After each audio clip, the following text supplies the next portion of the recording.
I've just come straight from London where I've been rehearsing Marriage of Figaro, and my head is full of Mozart. So if I start humming a tune from Act 1, that's why.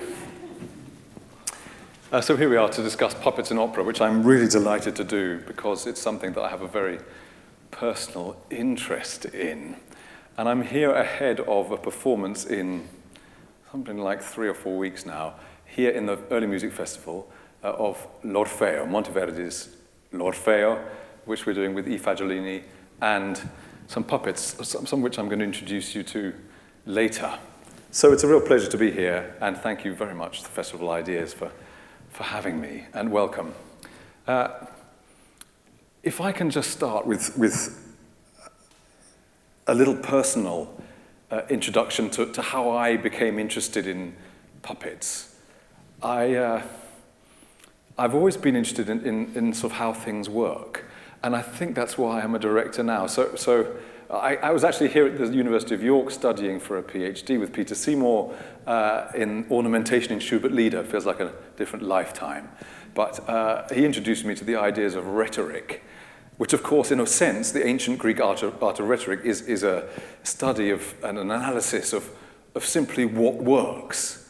If we're talking about communication, what can I do with my voice, with my body, to convince you of whatever it is that I'm saying? And of course, when we're working in theatre, as I'm working in quite a lot, that's really all we're doing. How can we help people communicate with their bodies and their voices? And so that's always fascinated me, and I was a student at the Royal Northern, even another lifetime even further back, at the Royal Northern College of Music, which at that time was very, very strict about things like stagecraft, about what techniques you used to communicate through the body and the voice on stage. And I always used to go on stage and sort of make it up.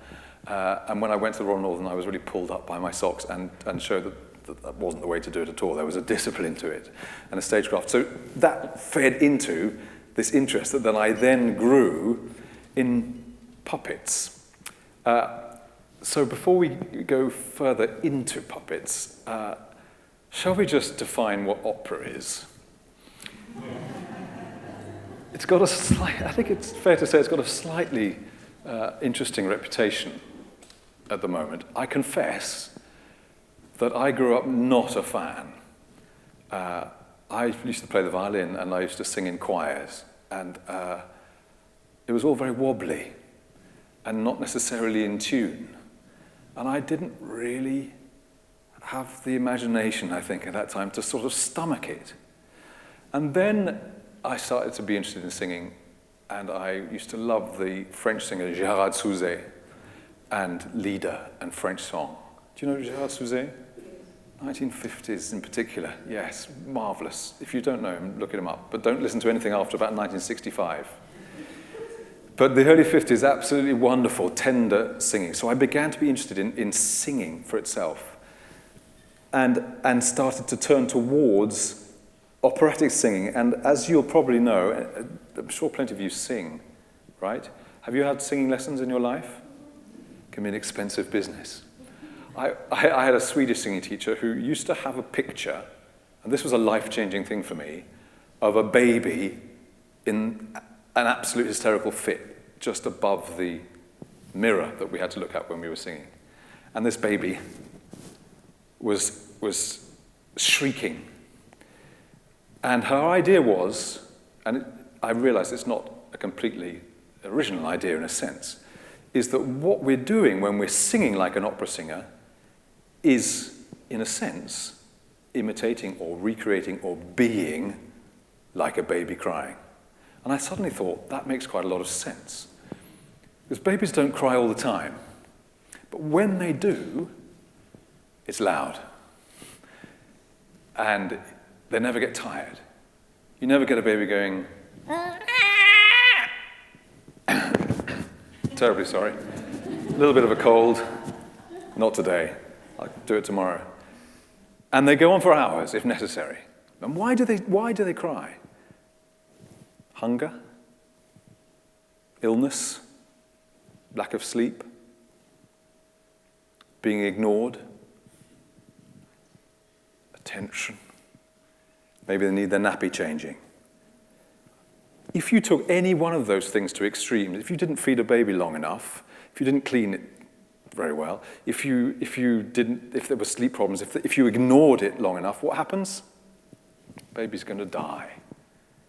So every single one of us is born with a vocal mechanism that can communicate maybe over a large distance and without stopping until that need is serviced.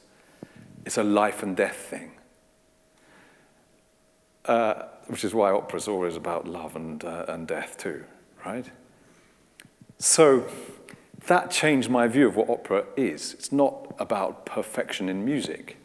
It's about an extreme human activity which is emotional and about need.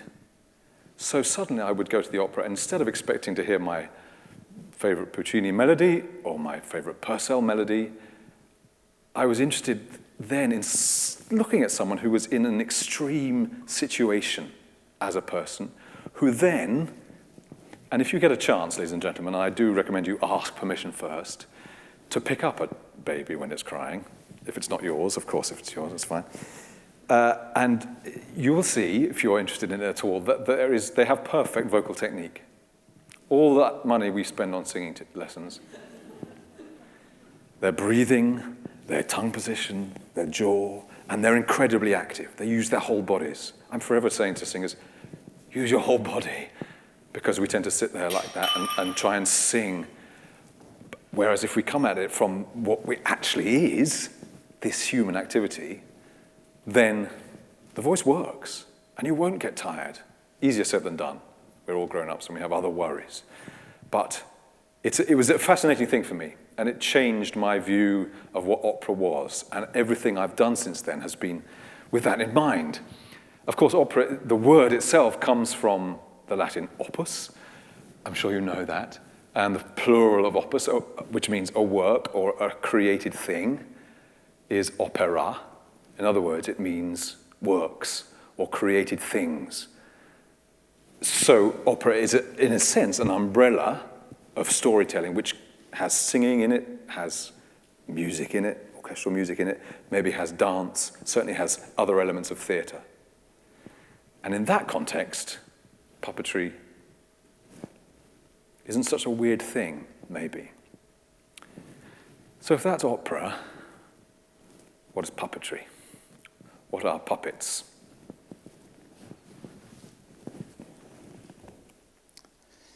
There are a number of types of puppets. Here's one. Finger puppets. Beautiful Chinese finger puppets. Difficult to find a good picture of finger puppets, but that's one. These are some French glove puppets. Again, difficult to find ones that aren't just children's toys, but rather lovely. Will you be familiar with this sort of puppet? String puppets, what we'd normally call marionettes.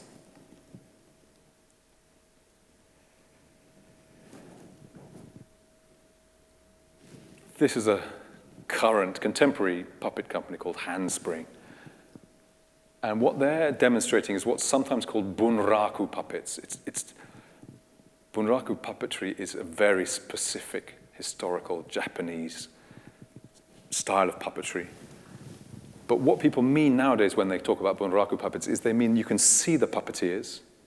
And in Bunraku puppetry, traditionally there are 3 puppeteers, one for the head, one for the right arm, and one for the feet. And they put the energy into the puppet and it comes alive. Interestingly, in Bunraku puppetry, you have to do the feet for 20 years before you move to the arm. And then you have to do 20 years on the arm until you can move to the head. So the people doing the heads are always quiet, but they know what they're doing. Bunraku puppetry. This is a company called Royal de Luxe. I don't know if you know of Royal de Luxe. Huge, enormous puppets that can be walked around a city. Here's another one. There's a sort of pageantry to them. Very different from a finger puppet, but nonetheless. Shadow puppetry. That's a grim fairy tale. So very, very popular in Europe, particularly in the 18th and 19th centuries.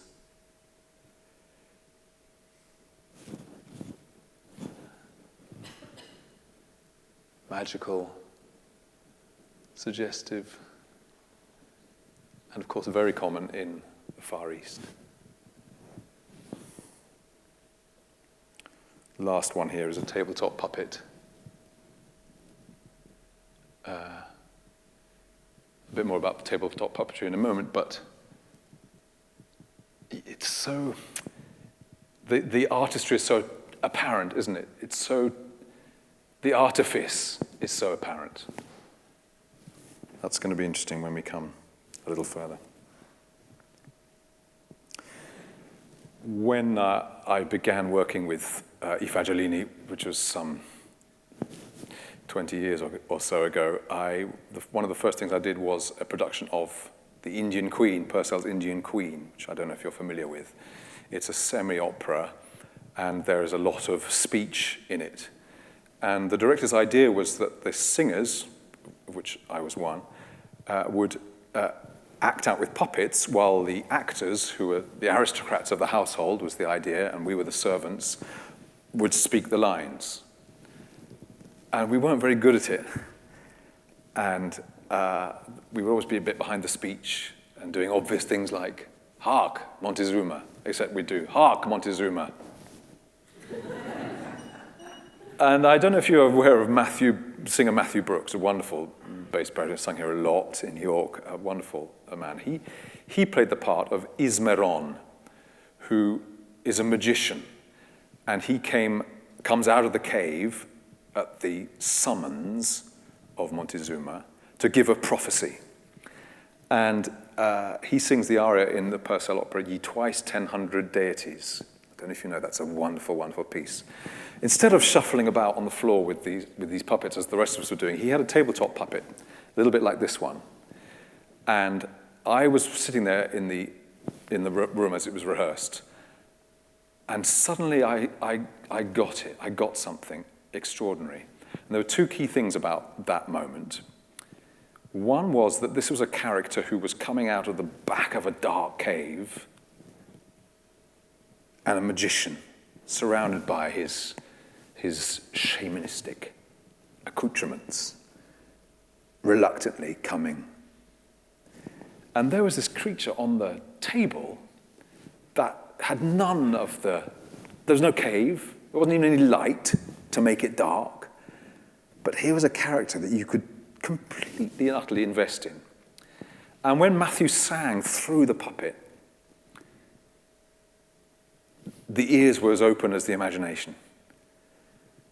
And it was an absolutely wonderful thing to see. And ever since then, it's always been crucial to me that the person who is generating the idea, generating the text, generating the song, is the person who is working the head. Because I have seen many times in operas where the singer, who's the paid singer after all, he's not paid to be a puppeteer, stands at the side and sings, while very, very good puppeteers move the puppet. And that simply won't work for me. It has to be this communication through. And suddenly we're getting into this detachment from the artist. Suddenly we get into a very, very interesting idea. And it goes back to what I was saying at the beginning, that this is the kind of thing that has really fascinated me all along. Why does that work? What is it about what's happening there with a singer putting it through another object in front of an audience? What's happening there to make that work? That's what I'm hoping we're going to get on to talk about soon. But before we do that, if I can, I'd just like to give you a little bit of a history of puppets and puppetry. Puppets have been, I'm going to read this bit. Puppets have been an integral part of theatre from the beginning. And like theatre, puppetry appears to have been born in ritual and religious ceremony.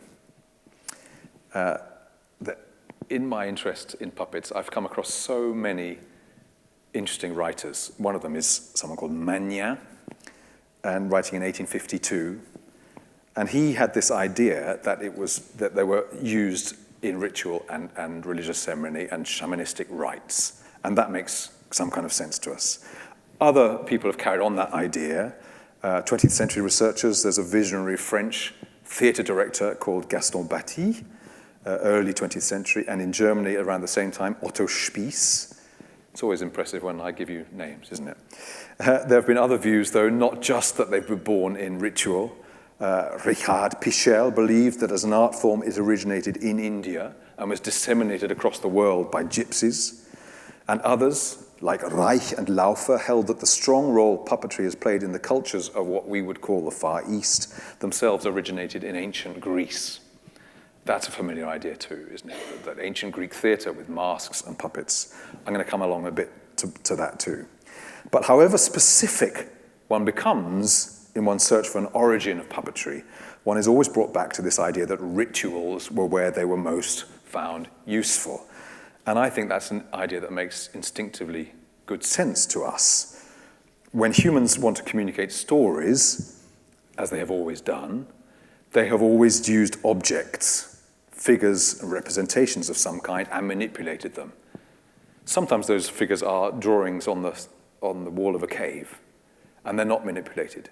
But it's very, very small gap from having a picture to creating something, to modeling something, which you can then move. I've got a quote here from a really interesting writer on puppetry called Henryk Jurkowski, quite a recent Polish writer. Researchers have proven that puppets existed in religious rituals, mostly in those of primitive communities. At this stage, they were not called puppets and were obviously not used as entertainment objects or theatrical elements. However, they were crafted to replace either humans or divine beings and were often manipulated. Most researchers agree that the birth of puppet theatre has the same origin as that of live theatre, which is also derived from religious and ritual ceremonies. Still today, puppet theatre in India and Southeast Asia provides several religious functions, and African puppeteers are often part of much larger ritual ceremonies. So this idea that it's going on still now, that the value of it is a kind of essential human value. There's nothing particularly external about puppets to a human way of communicating stories, either religious or in any other way. And that, to me, that makes sense. That animating an image as a representation of a deity or a human was a vital way for primitive communities to share in public storytelling events, as a way of educating, guiding, binding, identifying, and passing on knowledge and culture from one generation to another, as well as, of course, as entertaining. It reminds me of something which which every time I hear John's Gospel read, in the beginning was the Word, en arche en hologos. In the beginning was the Word, and hologos, of course, is a Greek translation already of the Hebrew, but it's a reductive translation in the sense that logos doesn't just mean word, it means the joining of idea to idea, logic. It means the way we think constructively. It means narrative. In the end, it means story, and is often translated as story. And when we think about that, in the beginning was the Word, in the beginning was an idea of narrative, an idea of story. You get some idea of how central, I think, storytelling is for humans. And that's interesting nowadays, as computer games, as film, as everything becomes so visual. We do still in cinemas, but cinema, even that's a detached experience.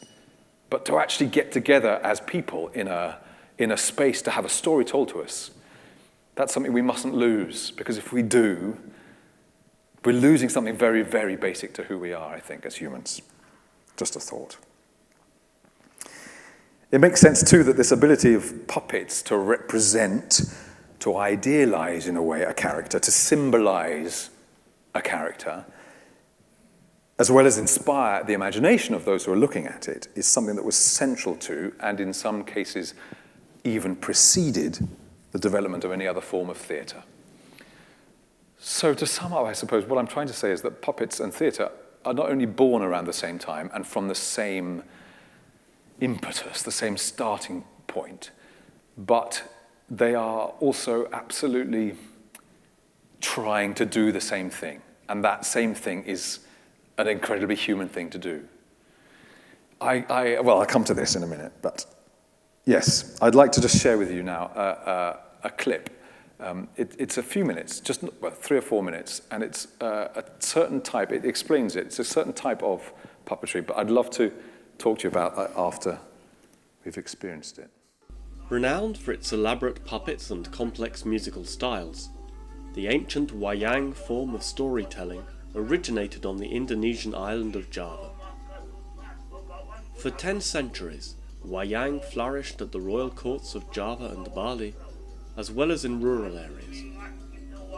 Today, Weiyang is practiced not only on Java and Bali, but also on the islands of Lombok, Madura, Sumatra and Borneo, where various local performance styles and musical accompaniments have developed.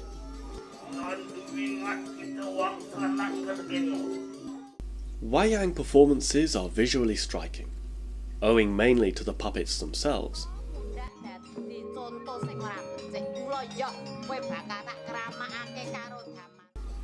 Although these carefully handcrafted objects vary considerably in size, shape and style, 2 principal types prevail.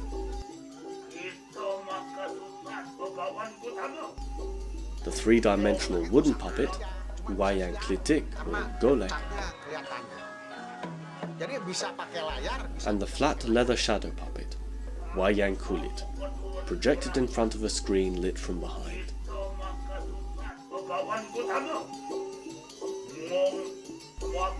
Both types are characterized by stylized costumes and facial features, and articulated body parts.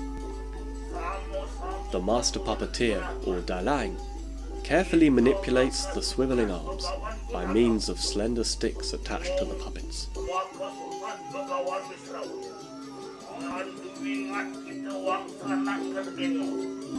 In the past, puppeteers were regarded as cultivated literary experts who transmitted philosophical, moral and aesthetic values through their art. The words and actions of comic characters representing the common man have provided an acceptable vehicle for criticizing sensitive social and political issues, and it is believed that this special role may have contributed to Weiyang's survival over the centuries. Weiyang stories borrow characters from indigenous myths and ancient Indian epics, while heroes from famous Persian tales feature prominently in the distinctive narrative styles developed in Java and Lombok. Spectators of all ages are passionate about the performance.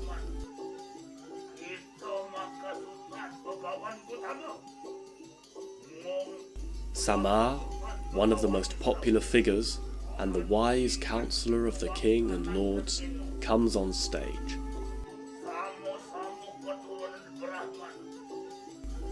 A choir accompanies the performance with its singing.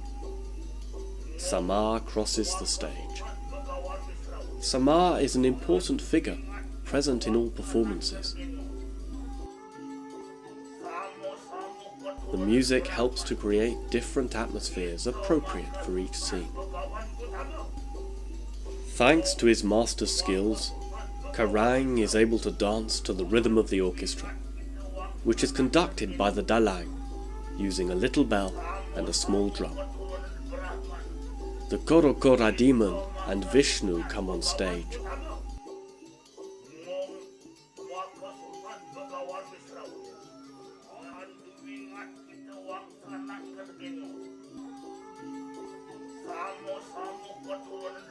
Ramawiyaya gets ready to shoot the magic arrow. The spectators are enthralled.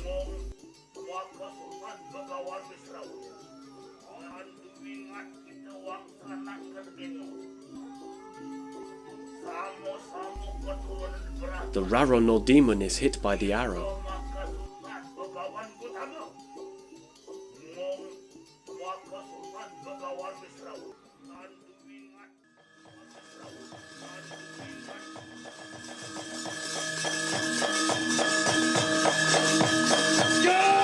Great, I'm just going to leave it there. There's a couple couple of things that really I love about it. One is the interesting use of music and singing, and how that seems to go to be so much part of it. The other thing I love is the audience and the mixture of ages and the fact they're all there. Yes, that's actually an example also of where in that culture, puppet theatre preceded normal theatre by far. So Weiyang theatre is puppet theatre. That's what it is. They didn't develop humans doing the storytelling as actors for years. This idea of the music and the singing sort of being in the same world as the puppets is something that we're obviously going to explore a little bit as regards opera. But I'm just going to have a little bit of a survey of how music and puppetry have gone together in historical terms. There's an interesting article by Cristina Grazioli, who's a puppet expert, an Italian puppet expert, writing very recently. Music is an essential component of puppet theatre. Indeed, puppet theatre in the first instance depends not so much on the text, obviously, I suppose, as on the active visual element, and makes more structured use of the integration of sound and image than is the case with actors' theatre. And she quotes from a Swiss puppet theatre composer called Hans Jelmoli, 1877 to 1936. And he suggests that music is a means of augmenting the effect of illusion needed by puppet theatre. That's really interesting, I think. The invisible and immaterial nature of sound allows it to melt more easily into the space alongside moving forms. That all sounds very sort of abstract, doesn't it? It goes back to a little bit of my experience when Matthew Brooke was working the puppet in the Purcell, Indian Queen. But as my imagination was stimulated, as the action of making something which is essentially known by everybody to be artificial, the action, the suggestion that is made by the puppeteer to make something actually seem real, that magical moment when the brain opens is also a moment when the ears open.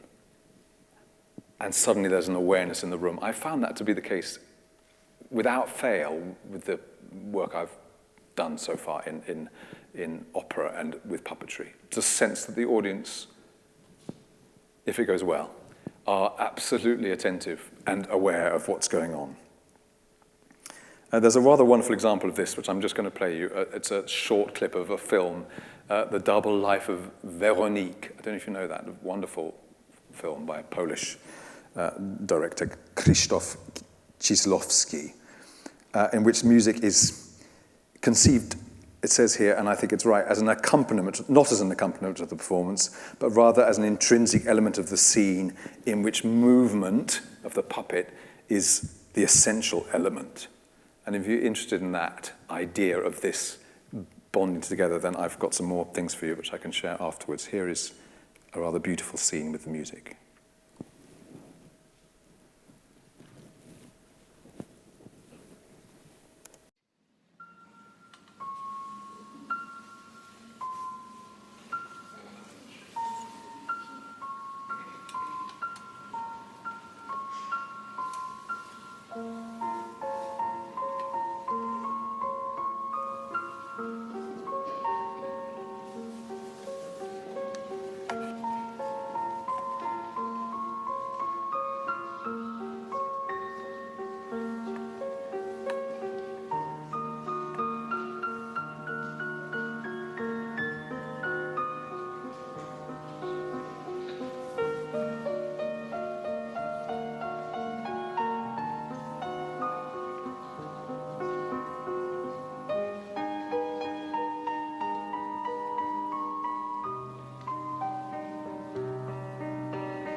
and it goes on. I'm just going to stop it there, partly for time reasons. That character rocking in the background then comes forward and tends to her, and she wakes up having been covered and has butterfly wings, and isn't that wonderful?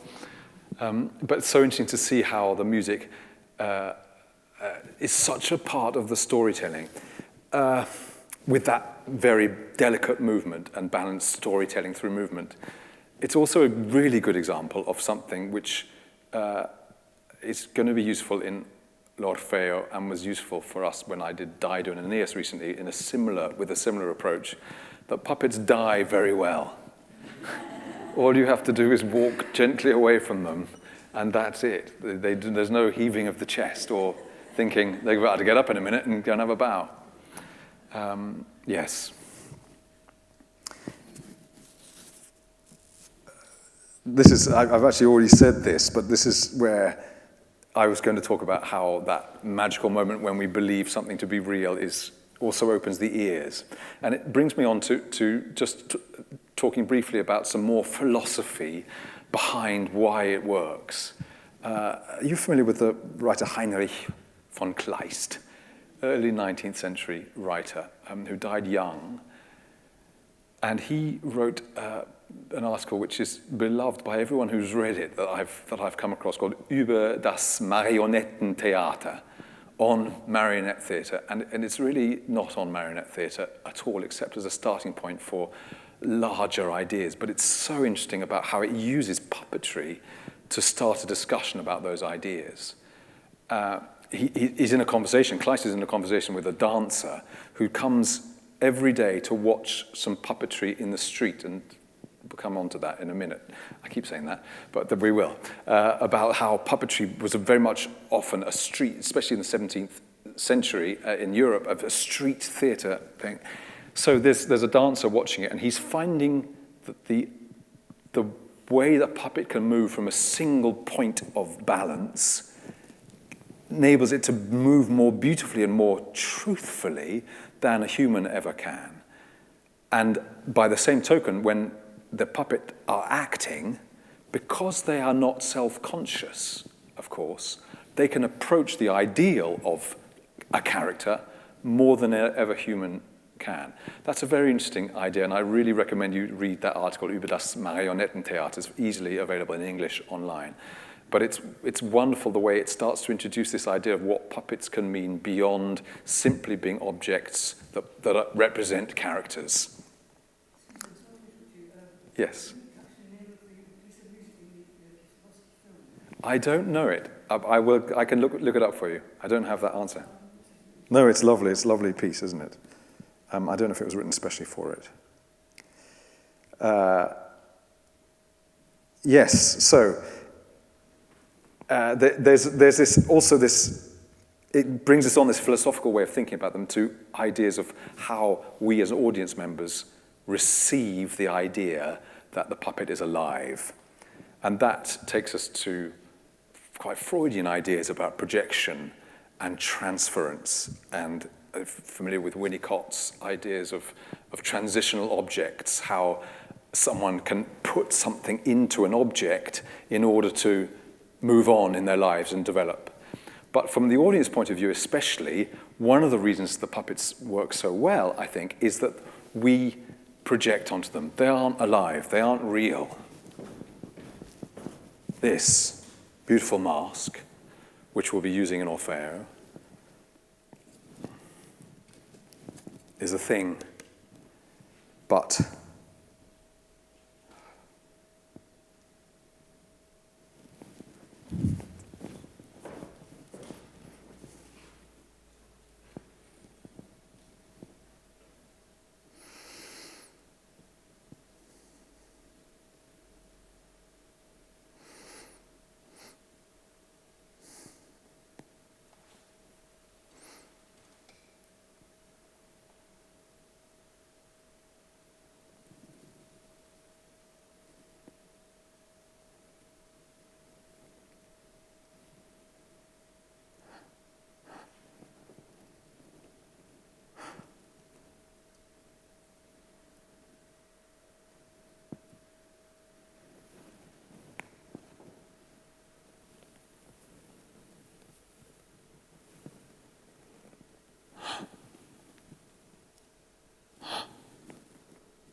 soon as we make any kind of suggestion that it's alive and real, we make a step, don't we? We project. What we're doing is projecting our own. And when we do that, we're very, very close to what, to me, I think, and to many people, is the essence of theatre. We're about inspiring your imagination, not about telling you what to think. There may have been as many interpretations of what I just did as there are people in the room in terms of what she was thinking. I could ask you, but it would take all night. What you've done is you've accessed your own understanding of what it is to be a human, what a character could be, your own wealth and bank of experience and knowledge and feelings, and projected on something which you know absolutely is not real. That's the absolute essence of not just puppetry, but theatre. We're about inspiring imagination. And that's the way that works with music is potentially interesting. I'm just going to share with you one or two more thoughts about this philosophical approach to what puppets are and how they work.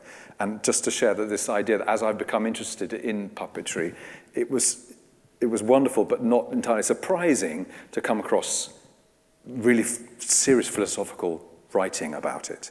One such pioneer in the field of puppetry was Richard Tichenor, a Viennese theatre director writing in the early part of the 20th century, and he emphasized the specific and unique characteristics of puppetry as opposed to this idea of them simply representing a character. The puppet, he said, created a fantasy world which related to the dreams and emotion of the audience. He saw puppets as metaphors. Dreams and illusions are often more powerful, he said, than reality. At about the same time, another writer called Paul Brahn also renewed the puppet theatre with his Münchner Künstler. He thought of puppetry as a Gesamtkunstwerk in which art, music, and movement formed a unique whole. And a Swedish pioneer, Michael Meschke, a German-born Swedish pioneer towards the middle and end of the 20th century, has suggested this lovely phrase: at the point at which actor and puppet both serve as instruments, it becomes less and less relevant to distinguish them. Music and character are born together, and the music is never a mere illustration of the action. That's a very exciting idea, I think, that puppetry can unlock the essence of musical theatre as well as just be a way of experiencing the story. There's something about the experience that I had watching Matthew Brook work that puppet which was essential because it unlocked the character through the music. And that's always fascinated me. I think that's what he's saying there.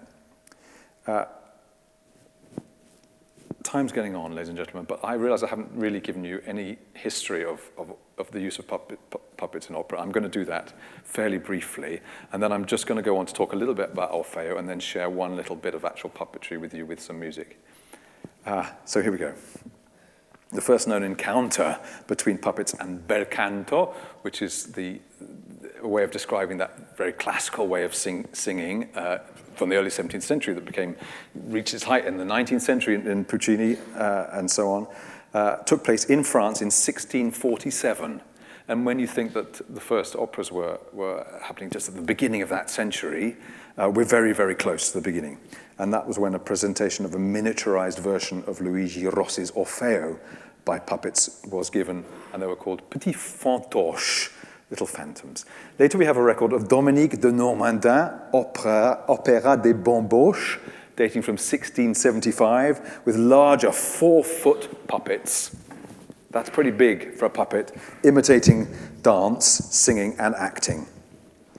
Another variant on this idea of opera for puppets was presented at the fairs of Saint-Germain and Saint-Laurent in the 1680s in vaudeville comedies, where recitation alternated with sung sections drawing on well-known popular songs. Here too, the theatre of bambocci, which is Italian for dolls, followed hot on the heels of a genre of musical theatre performed by flesh and blood actors. And we're getting quite close to commedia dell'arte here, where masks and puppets and the language, physical language of theatre was mixing very much with puppets and street theatre and street entertainment. Music also playing a large part in that. Famous singers also found their way to the puppet theatre. At the end of the 18th century, Michael Kelley, don't know if you're familiar with him, famous Irish tenor who sang for Mozart and various other people, attended a performance in Padua of Orfeo ed Eurydice, in which the castrato Gaetano Guadagni sang. He was an extremely famous castrato singer, and he was singing specifically for a puppet theatre. Since his retirement, he had sung only in the chapel of Sant'Antonio, but relived his former glory in the puppet theatre. Aristocratic palaces in Rome also welcomed doll operas, bambocci operas, La Pasteurella Libretto by Pietro Ottoboni, a pastiche of arias by Scarlatti, Bononcini, Cesarini, among others, was performed in 1705. And it seems to be the only work for puppets, apart from one other in 1680, for which the score has been preserved. I haven't come across it. As Roberto Leidl has observed, the art of puppetry, I love this, embodies the two faces of 18th century theatre. I love it because I think it's a very current idea too. The search for realistic imitation of the human, of what it's like to be human. So it's an artificial thing, but how do we represent what's really being human on stage, alongside a taste for the fantastic and exotic? That's a very current idea, especially in opera, where you are never going to see two performances of La Bohème that are the same, because there's a huge pressure to do a new one and to make something completely new, and that results in sometimes ridiculous things that go on in the search for newness. Puppets are interesting there too, because they can be strikingly modern, because we're not used to them, and still just be about the essence of what's going on. So they don't have to be set in Venezuela in a petrol station. I'll just quickly tell you about something you may already know about, which is the Esterházy family, and Haydn, who was, Esterházy was the patron of Haydn, and he lived in the castle, and in that estate was a dedicated puppet theatre. And as you may know, Haydn wrote operas specifically for it. Philemon et Baucis was one of the most famous, and that was the one that Marie-Thérèse, the empress, came to see at the invitation of Esterházy, and she said, this is the best acting on an operatic stage I've ever seen, talking about the puppets, and she asked for the entire puppet theatre and everybody working in it, exactly the same people, to be transported back to Vienna, where they gave another performance. She was absolutely transfixed by these puppets, and actually there's another nice thing. There was a performance given in London of this opera, and a critic from the Gazetteer, Haydn was also at this performance, said, "So well did the motion of the puppets agree with the voice and the tone of the prompters that after the eye had been accustomed to them for a few minutes, it was difficult to remember that they were puppets." Into the 19th and 20th centuries, there was the Salzburg Marionette and Piata. There's been a great number, especially in the 20th century, actually, especially in Europe, of specialized operatic puppet theaters. I don't quite have time to go into those things. They're a rather niche thing. They're popular in a way, but they're often nowadays done with recordings of operas and a stylized kind of puppetry, which has historical value because of how far back it goes, but actually is an interesting aspect of puppetry theatre, which I don't like.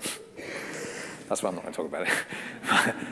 But it's a very valid thing. But I do want to get ahead a little bit to the 20th century now. So there has been a revival of interest in puppetry in theatre. And I've been involved doing it for about 15 years. I directed a Ventura with puppet, which I sang. I even did it here, yes. And then did some work with Fairy Queen, and recently with Magic Flute and this Dido. And you'll be familiar with Warhorse. That's the handspring company we saw a picture of earlier. When I did the Dido and Aeneas that I just recently did in the Barbican, with some of these same masks, but different puppets, I was sitting next to somebody in the audience, this happens sometimes, and it's rather nice, who didn't know who I was, and quite rightly, and said, he was looking at the program and thinking, puppets. Warhorse, he said, has a lot to answer for. I think he was converted by the end, but by then he knew who I was, so he may have just been polite. But Yes, Warhorse, Madame Butterfly, there's a well-known production, Sam Mendes production at English National Opera of about 10, 12 years ago, which used a puppet for the child, which was very interesting. Grinning Man is a musical that's just been in the West End in London, which puppetry is becoming very much more known and used in theatre, and the man who runs the Handspring Company has described it as theatre's missing limb. And I love that because, again, it's not this idea that it's a newfangled thing. And I hope that's come across tonight, that this is at the heart of what it is to make theatre, whatever you use. Puppetry is not an odd thing. But here we are then on the brink of performing the L'Orfeo here in 2019 with you if you're coming. It'd be delightful to see you there. And I'm just going to introduce you to one of the puppets, and I'm going to talk about why I think it's a good idea to do this particular production. What's interesting about this part of tonight is that I have to justify these sort of things in front of rooms of people quite often because as the way opera works and the way it works with the director is that we meet the cast on day one of rehearsals and they have no idea what they're going to be involved in. And I've probably been thinking about it for 2 years. So I then have to, in as encouraging a way as possible, suggest to them, in this case, for instance, that they're going to be working puppets, which can be a shock.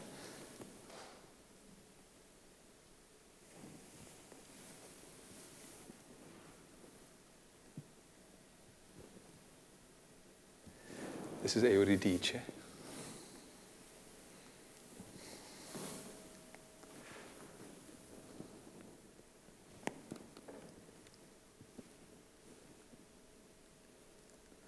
And you'll see some more of her later. She sings very beautifully. Thank you. And these are some of the chorus masks you've already seen. So, why do I think doing L'Orfeo with puppets is a good idea? It's absolutely not a given. One shouldn't do puppets with any opera, necessarily, in my book. There are 3 things that I think are important, some of which we've touched on. One is this idea that we want essentially to inspire the audience's imagination in anything we do. So we want to connect the audience to characters in a way that doesn't feel like they're being told. Puppetry absolutely has to engage people, otherwise it doesn't work. Unless, and of course as an audience member, you can absolutely choose not to engage. That's absolutely fine. But it will only work if engagement is built in to what we're doing. As it happens, this Orfeo that we're also doing in London, and we have some outreach work connected to it. I run a charity called Music and Theatre for All, and we are working to try and make opera and musical storytelling accessible in a genuine way. So we're going to schools, we're working with people who have mental difficulties, special needs, and we're trying to, and bringing them in as well, and we're trying to do, from the very way we're telling the story, make it absolutely accessible to everybody, including people who've seen it 17 or 18 times before. It should be a way of telling storytelling which can work. I think puppets can do that fantastically. So the first reason is for the audience, because I think they can be a wonderful way of telling a story. The second reason is the piece itself, because L'Orfeo is, of course, the Greek myth of Orpheus going down to the underworld, which has interesting mental health resonances. Going down to the underworld was, being a Greek myth, everything has a resonance, has an externalization of an internal psychological idea, right? We're familiar with that idea. When Orfeo goes down to the underworld, he's not just going on a trip to somewhere a little bit damp and dark and scary. He's going deep into his own soul and maybe into depression and trying to find answers when he doesn't know if he can ever come back from that place. So puppets in that sense can be this idea we've talked about of being representative, of being idealized. And if we have a character that you are projecting onto, that strikes me as being of the right kind of area for when we're trying to tell the story of a myth. because it has to be a story which applies to absolutely everybody in some way, in some unique way. That's the idea, and that's exactly what's happening with a puppet. That you are beginning to make your own connections and to yourself. So the combination of those two ideas plus point 2b, that the idea of Greek chorus being masked, the idea of Greek theatre, Hephaestus making these mythological characters. Hephaestus was on Mount Olympus, was the blacksmith and the inventor, and he would make extraordinary moving things.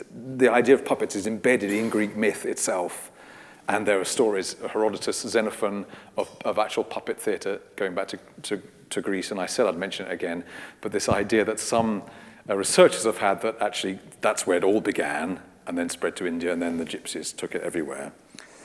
So, hopefully you are my cast today, ladies and gentlemen, are beginning to think this might be worthwhile and might be interesting. And the last thing, which I'm cautious about saying to them, is that they are brilliant teachers. And in that Kleist essay, über das Marionettentheater, that's what the dancer that he's talking to says at the beginning. They are the best teachers. I wish I could get every dance student that I've ever had to come and watch these puppets, the way they move. And I found exactly the same thing with every singer. And for myself personally, they're extraordinarily interesting teaching tools because I think they challenge you to keep a character alive the whole time. They challenge you to keep your mind as a performer on the only thing that matters, not what you are going to have for supper, not with the fact you may have just stubbed your toe, all those things can happen, and you can use all sorts of skills to overcome those problems. But giving up control to a puppet, in other words, serving a character. As a puppeteer, you have to serve the character. You don't think, now we're going to look over there. You don't do anything except believe it's real. I was introducing a show in America, as it happens. I don't wish to name drop, but I was in America, to a group of students. And one of them had a child there. And I was saying, puppetry, one of the things about puppetry is it's a great, great skill. And talk about the 20 years on the feet, 20 years on the arm, 20 years on the head. It's a craft that has a great performance tradition, and we should respect that 100%. Even the way we touch them, the way we look after them, the way we care for them. At the same time, there's something very simple, and we've all held a teddy bear up to a child. And if you hold a teddy bear up to a child and go, hello, how are you? Then the child is likely to be unimpressed. But if you hold a teddy bear up to a child and go, hello, how are you? In other words, if you take the step to believing it's real, then the child in this, with the students, that has a baby of about 1 in the pushchair. And I was just demonstrating that, and I was thinking, I'm going to have to put this to the test. Otherwise, no one's going to really believe me. So I went up to the child and said, do you mind if I mean, the child was quite awake, fortunately, and I did both things. I went, hello. And there's always a risk when you're in my position, when you have to demonstrate things to people, because it can go wrong. You know, you can do, and even tonight, I'm thinking, part of me is thinking, does that look okay? Does that look bad? Because you could all be going, what's this all about? So with the child, I just tried it, and unfortunately the child didn't burst into tears and cry. But I think it's just this juxtaposition between the vast tradition and artistry that puppetry is, and the simplicity of it. The key being, do I believe it's real? And when that happens, sometimes we spend a lot of time just breathing.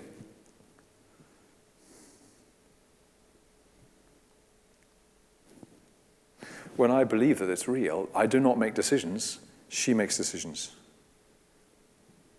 And that's a great teaching method for any actor or any singer. And one of this same group of students, there was a student who was singing Charonte, Charon, the god who takes people across the river to the underworld. And in our production, the gods don't have puppets, the gods are people. And he wasn't experienced at all. He was absolutely lovely, a wonderful young French bass. But he wasn't even very nervous about being on stage. And we found that if he just worked through the puppet,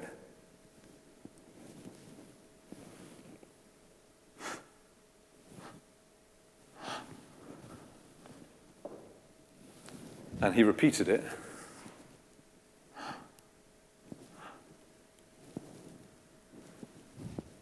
he was completely freed to do what the breathing, the idea,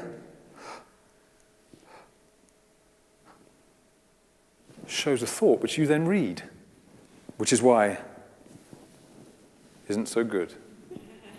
And which is why all of us, when we're performing, need the technique of showing what the thought is, that we're struck by something.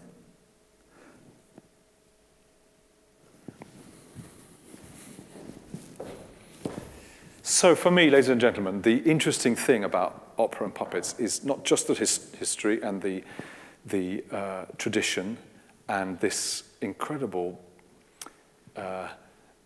culture that goes back so far and is finding its way into very modern theatrical practices. It's not just that, but it's the reason why it works that I find fascinating. If it's all right, I'm just going to sing for you one thing, just to end with, because it's where it all began for me, this Ventura puppet, which was made for me by the daughter of a designer who's now no longer with us, called Mandarova, her name is. And it's nearly 15 years old, this character. And this, I'm just going to sing for you Der Leiermann, which is the last song of Ventura. This character has been exiled from his home because he can't bear to be there anymore because he's lost the love of his life. He's a young man, and he's gone on a journey through the winter countryside and a journey of the soul. And the only time he ever meets anybody is at the very end, and he's a hurdy-gurdy player in the street. And he says, "Can I go with you? Will you play your hurdy-gurdy to my songs?"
Drüben hinterm Dorfe steht ein Leiermann.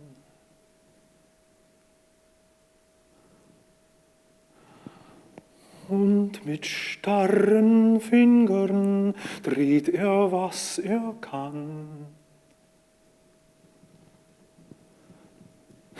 Barfuß auf dem Eise wankt hin und her.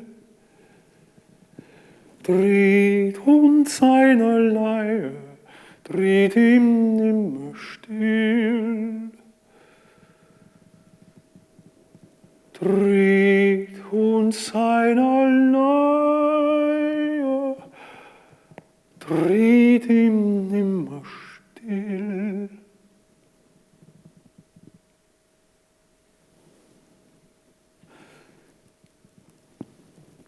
Keiner mag ihn hören, keiner sieht ihn an. Und die Hunde knurren um den alten Mann. Und er lässt es gehen, alles wie es will. Dreht und seiner Leier steht ihm nimmer still. Dreht und seiner Leier steht ihm nimmer still.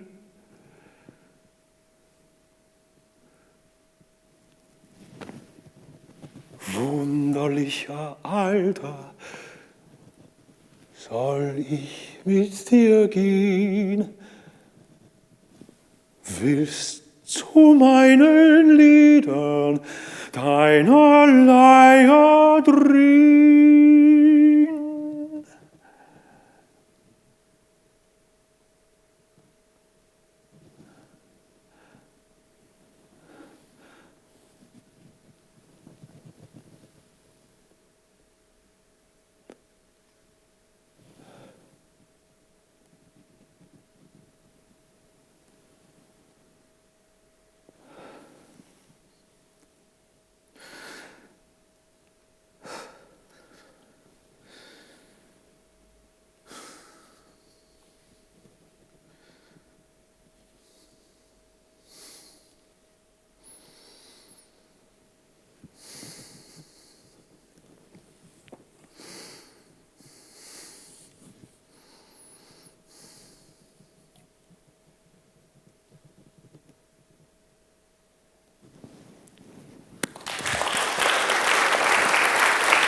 Thank you.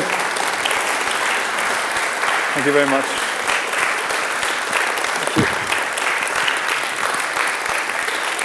Thank you. Thank you.